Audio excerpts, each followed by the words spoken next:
नमस्कार दोस्तों, the dynamic education में आपका बहुत बहुत स्वागत है। देखो, आज का जो हमारा ये मैं पर्पस है वीडियो बनाने का, इसमें ये है कि जो अभी latest MHRD minister Ramesh Pokhriyal Nishank ने CBSE और 11-12 का भी सिलेबस में रिडक्शन किया गया है। और क्यों किया गया है वो आप जानते हैं। ड्यू टू कोरोना वायरस के कारण अभी कोचिंग इंस्टीट्यूट सब बंद हैं, स्कूलें बंद हैं और आगे कब तक बंद रहेंगे ये किसी को नहीं पता। ठीक है, सिचुएशन कब काबू में आता है। इस वजह से थोड़ी सी सिलेबस को मॉडिफाइड किया गया है। ठीक है, और मॉडिफिकेशन का मतलब ये नहीं कि जो टॉपिक इसमें से स्किप किया गया है वो आप उसको स्किप कर दें। आप बिल्कुल ही उसको स्किप नहीं कर सकते हैं। क्यों?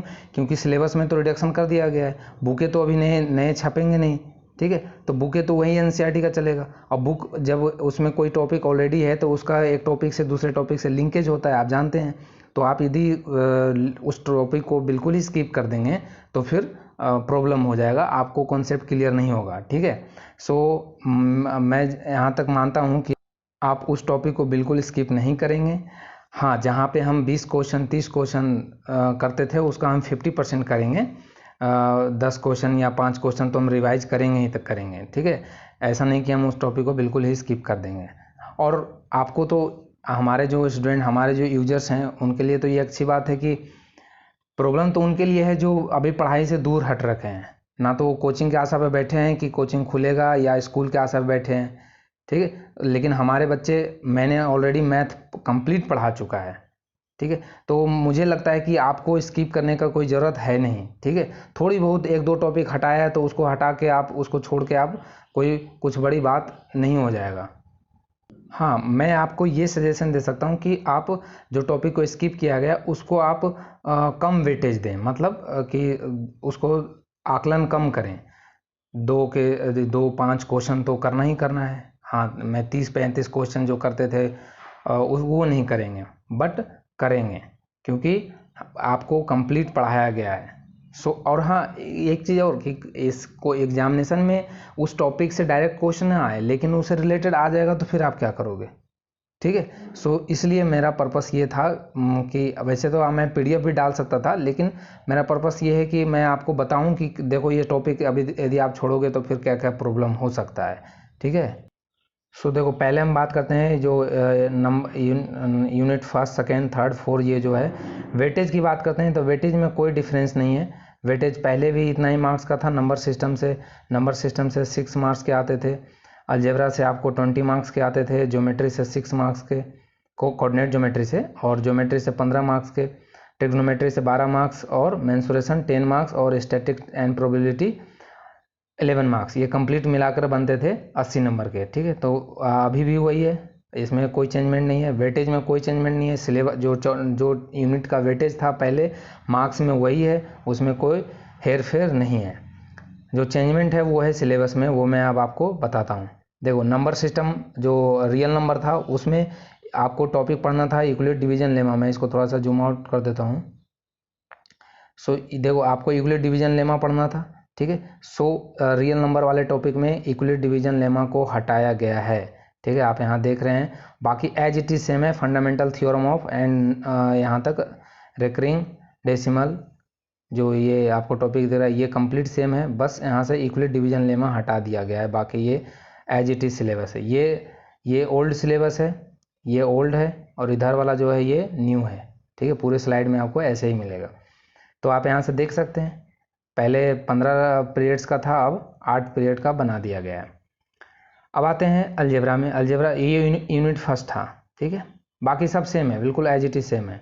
अलजेब्रा में अब आप बताइए कि यदि आप इक्वली डिवीजन लेमा को बिल्कुल ही स्किप कर देंगे तो फिर जो HCF एलसीएम निकालने का जो फंडामेंटल थ्योरम है वो कहीं ज़रूरत पड़ गया तो फिर आप कैसे उसको हैंडल कर पाएंगे। ठीक है, तो इसलिए बिल्कुल स्किप नहीं करना है। हाँ, वेटेज कम देना है, ये माइंड में रखना है आपको। ठीक है, क्योंकि फाइनली मकसद होता है अपना मार्क्स का। ठीक है, और कॉन्सेप्ट जो है, कॉन्सेप्ट वो आपको बाद में काम आता है, लेकिन मार्क्स भी उतना ही ज़रूरी है। तो कॉन्सेप्ट इसीलिए मैं बोल रहा हूँ कि आप दोनों चीज़ करो, क्योंकि आपके पास तो टाइम है। आपके पास टाइम है ना, आपको तो सही टाइम पे पूरी मैथ मिल रहा है पढ़ने के लिए। प्रॉब्लम तो ये MHRD ने तो उन लोगों को देखते हुए किया गया है ना, जो कि कोचिंग बहुत से लोग हैं। अब हमारे जो यूजर्स हैं वो तो अभी जो अभी स्टार्ट ही हुए हैं, ठीक है, तो हमसे अभी बहुत कम लोग कनेक्टेड हुए हैं।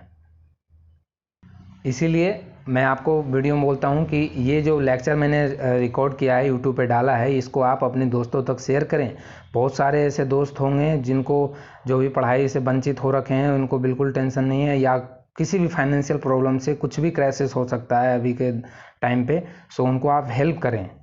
ओके, चलिए अब हम बात करते हैं पॉलिनोमियल की। पॉलिनोमियल में देखो, ये topic zeros of the polynomial ये सब मैंने आपको पढ़ा रखा है। इसमें जो नहीं है वो कौन नहीं है, इसमें टॉपिक हटाया गया है डिवीजन एल्गोरिदम। डिवीजन एल्गोरिदम को हटाया गया है। यहाँ पे देखिए डिवीजन एल्गोरिदम आपको नहीं मिलेगा, ठीक है, तो डिवीजन एल्गोरिदम यहाँ से हटाया गया है पॉलिनोमियल से। और अब नेक्स्ट पे जो आते हैं तब उसमें है पेयर ऑफ, अभी ये यूनिट सेकंड चल रहा है, pair of linear equation in two variable. तो इसमें क्या क्या स्किप किया गया है उसको देखते हैं। तो इसमें सब सेम है, बस एक जो टॉपिक है वो cross multiplication method, cross multiplication method को रिमूव किया गया है। आप यहाँ देख सकते हैं, यहाँ पे सिर्फ सब्स्टिट्यूशन एंड एलिमिनेशन मेथड है, क्रॉस मल्टीप्लिकेशन मेथड को स्किप किया गया है। बट आप क्रॉस मल्टीप्लिकेशन मेथड पे भी 2-4 क्वेश्चन मैं यही बोलूँगा कि आप करिएगा उसको, क्योंकि कई कोई इक्वेशन ऐसे आते हैं जो क्रॉस मल्टीप्लिकेशन मेथड से ईजीएस्ट हो जाते हैं, ठीक है। सो ये है। अब आते हैं क्वाड्रेटिक इक्वेशन। तो क्वाड्रेटिक इक्वेशन में क्या क्या हटाया गया है, देखो क्वाड्रेटिक इक्वेशन में सब कुछ सेम है, बस एक टॉपिक को स्किप किया गया, वो है this one, situational problem based on the quadratic equation related to day life in corporate. मतलब वो जो लैंग्वेज वाला क्वेश्चन था ना, उस टाइप के क्वेश्चन आपको एग्जामिनेशन में हो सकता है देखने को ना मिले, बट उसका कहीं ना कहीं वो उसके अदर टाइप के क्वेश्चन उस पर मिल जाएगा, ठीक है। तो बस यही, बाकी तो सेम है इसमें। ये रूट तक तो देखो, ये रूट तक तो नेचर ऑफ रूट तो सेम है। बाकी इस टॉपिक को यहाँ से न्यू वाले में, ये न्यू वाला है, इसमें स्किप किया गया है। ओके, चलिए अब नेक्स्ट है हमारा अर्थमेटिक प्रोग्रेशन, एपी। तो एपी में क्या क्या रिमूव किया गया, एपी में भी वही सेम। यहाँ तक तो देखो ये सेम है, terms, first term sum of n terms, और फर्स्ट टर्म का जो इक्वेशन है उसको, बस यहाँ से देयर एप्लीकेशन को हटाया गया है। जो इसके एप्लीकेशंस थे उनको हटाया गया है डेली लाइफ में, ठीक है, ये चीज़ को रिमूव किया गया है। अब आते हैं यूनिट थर्ड में, कोऑर्डिनेट ज्योमेट्री है। तो कोऑर्डिनेट ज्योमेट्री में क्या स्किप किया गया है, कोऑर्डिनेट ज्योमेट्री में सिर्फ और सिर्फ एक टॉपिक को हटाया गया है, area of triangle. Area of triangle, अब देखो एरिया ऑफ ट्रायंगल हटाने का मकसद क्या है, एरिया ऑफ ट्रायंगल हटाने का मकसद ये है कि आपको जो चीज़ें, इस पर डायरेक्ट क्वेश्चन नहीं मिलेगा, लेकिन इनडायरेक्ट क्वेश्चन तो एरिया ऑफ ट्रायंगल पूछा जा सकता है, इनडायरेक्ट तो पूछा जा सकता है ना। तो दैट्स वाई मैं यही आपसे बार बार कह रहा हूँ कि आपको पढ़ना पूरा है। हाँ, वेट जो ये मैं आपको लिंक दे दूंगा, ये आप डाउनलोड कर लीजिएगा और इससे कंपेयर करके आप सिलेबस को वेटेज कम दे सकते हैं। वो मैं आपसे बोलूँगा कि आप वेटेज कम देंगे इसको, जहाँ मैं 10 क्वेश्चन वहाँ 5 क्वेश्चन कीजिएगा, लेकिन करना है। मैं बार बार आपसे यही अनुरोध कर रहा हूँ। अब आते हैं यूनिट 4 में, ज्योमेट्री। तो ज्योमेट्री देखो, ज्योमेट्री में देखो सब कुछ सेम है। यहाँ से 1 2 3 4 5 ये बहुत सारे टॉपिक हैं, इसको आप रीड आउट कर लीजिएगा। 7 तक आपको सेम मिलेगा। इसमें दो जो इधर 8 और 9 जो आपको पॉइंट मिल रहा है, in right angle triangle square of the hypotenuse is equal to the sum of the square of the. अब देखो इसको स्किप करके भी क्या कर लोगे आप, ये तो आप बचपन से पढ़ते आ रहे हो कि हाइपोटेन्यूज का स्क्वायर होता है परपेंडिकुलर का स्क्वायर प्लस बेस का स्क्वायर, तो ये तो कहीं भी यूज आ सकता है। समझ में आया? तो आपको ये टॉपिक और ये एक टॉपिक को, if the square of one side is equal to the sum of square of the other two side the opposite angle is right angle triangle, मतलब इसी का कन्वर्ज हो गया, ठीक है। तो ये दोनों को इसमें से हटाया गया है। यहाँ देख लीजिए आप, 7 पॉइंट तक यहाँ सेम है, ठीक है, एज इट इज सेम है, और बाकी 2 पॉइंट यहाँ पे नहीं है, ठीक है। तो ये हम यूनिट 4 की बात कर रहे थे, ट्रायंगल। यूनिट 4 का ही पार्ट है सर्कल। सर्कल में देख लेते हैं क्या है। सर्कल पहले भी 8 लेक्चर का था, अभी भी 8 लेक्चर का है, 8 पीरियड का है, तो इसमें कोई पॉइंट को नहीं हटाया गया है, ठीक है। पहले भी tangent to the circle, point to the contact, length of tangent, तो अभी भी ये वही सेम है। चलिए अब नेक्स्ट है, अभी भी हम यूनिट 4 की ही बात कर रहे हैं, कंस्ट्रक्शन भी उसी में आता है।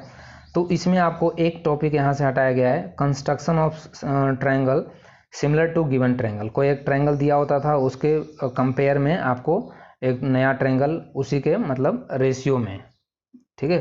तो ये चीज़, ये ऑलरेडी मैं ये सब चीज़ कवर कर रखा हूँ, ठीक है। तो आपको बिल्कुल उसको छोड़ना है, बस 10 मिनट का ही तो कॉन्सेप्ट है, उसको स्किप करके आप क्या करोगे, कॉन्सेप्ट ही तो इन्हांस होगा ना आपका, ठीक है। आगे ज़रूरत भी तो आना है, ठीक है। ये तो लॉकडाउन के पीरियड के कारण सीबीएसई ने ये चेंजमेंट लाया है, लेकिन ये आप यदि पढ़ोगे, आपके पास टाइम खूब है, आपको टीचर है, आपके पास टीचर है, आपको लेक्चर पूरा दिया जा रहा है, तो आप कॉन्सेप्ट से पढ़ो, आगे तो काम आना ही आना है, ठीक है।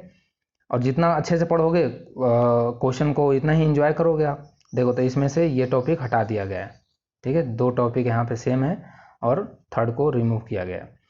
अब आते हैं ट्रिग्नोमेट्री। ट्रिग्नोमेट्री में यूनिट 5 का, अब मैं यूनिट 5 की बात कर रहा हूँ। सबसे ज़्यादा जो वेटेड था वो था अलजेब्रा का, मैंने स्टार्टिंग में बताया था। तो अलजेब्रा पे आपको खूब प्रैक्टिस करना है। ट्रिग्नोमेट्री का में भी काफ़ी 12 नंबर का वेटेज था। तो ट्रिग्नोमेट्री में क्या स्किप किया गया है, सो जो फर्स्ट चैप्टर है इंट्रोडक्शन टू द ट्रिग्नोमेट्री, इसमें आई थिंक ये वाला पॉइंट हटाया गया है, ratio which were the defined at the 0 and 90 degree, इसको हटाया गया है, ठीक है। ये पॉइंट को यहाँ से रिमूव किया गया है, आप यहाँ देख सकते हैं। इसमें यहाँ पे नहीं है, सिर्फ 30, 45, 60 डिग्री और 0 और 90 का यहाँ पे जो मोटिव द रेशियो है उसको आपको नहीं पढ़ना है, बट वैल्यू तो आपको याद करना ही है। वैल्यू आप कैसे रिमूव कर सकते हैं, कहीं भी आपको साइन 0 का ज़रूरत पड़ सकता है। तो कुल मिला के इसमें माइनर चेंजमेंट है, इसमें कुछ नहीं है, आपको ओवरऑल इसको पूरा पढ़ना ही है। यूनिट सेकेंड जो है इसमें, चैप्टर सेकेंड जो है ट्रिग्नोमेट्री आइडेंटिटी, इसमें क्या है, तो यहाँ भी आपको देख सकते हैं कि trigonometry ratio for complementary angle को यहाँ से हटाया गया है। यहाँ पे आप देख सकते हैं, यहाँ पे नहीं है, इसमें नहीं है। तो ट्रिग्नोमेट्री आइडेंटिटीज को यहाँ से trigonometry ratio for the complementary angle, इसको हटाया गया। अब application of the distance and height है, तो इसमें कोई चेंजमेंट नहीं है। पहले भी ये 8 पीरियड का था, अभी भी 8 पीरियड का है, इसमें एज इट इज़ सेम है एप्लीकेशन में, ठीक है, आप देख सकते हैं। अब आते हैं यूनिट 6 में, मेंसुरेशन। तो मेंसुरेशन में क्या क्या रिमूव किया गया है, सो मेंसुरेशन में बहुत ही माइनर चेंजमेंट है। ये जो problem should be restricted to the central angle 60 degree, 90 degree और 120 डिग्री का पहले था, ठीक है। लेकिन इसमें से सिर्फ और सिर्फ रखा गया है, बाकी एज इट इज सेम है। यहाँ से रखा गया है 60 डिग्री एंड 90 डिग्री ओनली, 120 को यहाँ से स्किप किया गया है। तो इसमें भी माइनर चेंज है, कुछ ज़्यादा है नहीं। अब आते हैं सरफेस एरिया एंड वॉल्यूम। तो सरफेस और एरिया वॉल्यूम में आपको जब आप कोन पढ़ेंगे तो उसमें एक फ्रस्टम होता है। जब एक कोई कोन होता है ना, एक कोई कोन है, उसका यदि आप कट लगाते हो तो ये जो पार्ट निकलता है ये फ्रस्टम बोलते हैं इसको, ठीक है। ये कोन को यदि कट लगाते हो ये फ्रस्टम होता है। तो आपको फ्रस्टम का जो कोन है इसको आपको नहीं पूछा जाएगा वॉल्यूम और एरिया, लेकिन मैं यही बोलूँगा कि आप सोचो, आपको ये फ्रस्टम नहीं बोल के यहाँ पे बोल देगा कि कोई एक बकेट है वो इस टाइप के और इसका रेडियस, इसका अपर रेडियस ये है और ये है, तो ये भी तो एक फ्रस्टम ही बन गया ना। अरे ये भी तो एक फ्रस्टम बन गया, तो आपको फ्रस्टम नाम नहीं दे के एक बकेट का भी पूछ सकता है। सो दैट्स वाई मैं बार बार ये आपसे रिक्वेस्ट कर रहा हूँ, ठीक है। आपको ये माइंड में बिल्कुल सेटअप कर लेना है कि सर ये टॉपिक हटा दिया गया तो हम बिल्कुल स्किप कर दें उसको, नहीं, वेटेज कम देना है। चलिए, तो बस यही टॉपिक, बाकी सब सेम है, इसमें बाकी सब सेम है, आप देख सकते हैं यहाँ सिर्फ फ्रस्टम का हटाया गया, बाकी एज इट इज सेम है। अब आते हैं लास्ट जो है हमारा यूनिट 7, स्टैटिस्टिक्स एंड प्रोबेबिलिटी। तो इसमें से सिर्फ ये जो क्यूमुलेटिव, ये ओल्ड वाला है, तो ये इसमें क्यूमुलेटिव फ्रीक्वेंसी ग्राफ जो था इसको हटाया गया है। जो लास्ट वाला, जब आप स्टैटिस्टिक्स पढ़ोगे उसमें मैंने लास्ट में ये कवर किया था, 10 या 15 मिनट का ये लेक्चर है, इसमें क्यूमुलेटिव फ्रीक्वेंसी ग्राफ कैसे बनाते हैं, तो आप उसको ज़रूर देखना, स्किप नहीं करना है, ठीक है। तो इसमें देखो ये हटा दिया गया है। और प्रोबेबिलिटी में कोई चेंजमेंट नहीं है, अभी भी ये 10 पीरियड्स का है और पहले भी ये 10 पीरियड का था, तो कोई भी टॉपिक इसमें से हटाया नहीं गया है, ओके। सो मैं आपसे फाइनली अगेन यही बोलूँगा कि आपको कंप्लीट उसको टॉपिक को स्किप नहीं करना है, आपको उसको वेटेज कम देना है। बाकी आप उस पर 2-4 क्वेश्चन ज़रूर कर लें ताकि आपको कॉन्सेप्ट हमेशा दिमाग में रहे। सो चलिए, अब आपसे यदि आपको साइंस का भी ऐसा चाहिए तो हमें कमेंट सेक्शन में बताएं, हम साइंस का भी एनालिसिस कर देंगे, ठीक है। So thank you for watching dynamic education. और ज़रूर से ज़रूर आपको यदि मेरा पढ़ाया हुआ अच्छा लगता है तो उन बच्चों तक पहुँचाएँ जो अभी तक कोचिंग वगैरह के आशा पर बैठे हुए हैं, स्कूल खुलेगा तब पढ़ेंगे, ठीक है। उनको बताएं कि अभी इस कोरोना महामारी में कुछ भी हो सकता है दिसंबर तक भी स्कूल बंद हो। सो दैट्स वाई हम कल से स्टार्ट करें, उससे अच्छा है कि आज से ही हम स्टार्ट कर दें, ठीक है। और आप हमारा जो यूट्यूब पे लेक्चर है वो आप शेयर कर सकते हैं अपने दोस्तों तक। Thank you for watching dynamic education.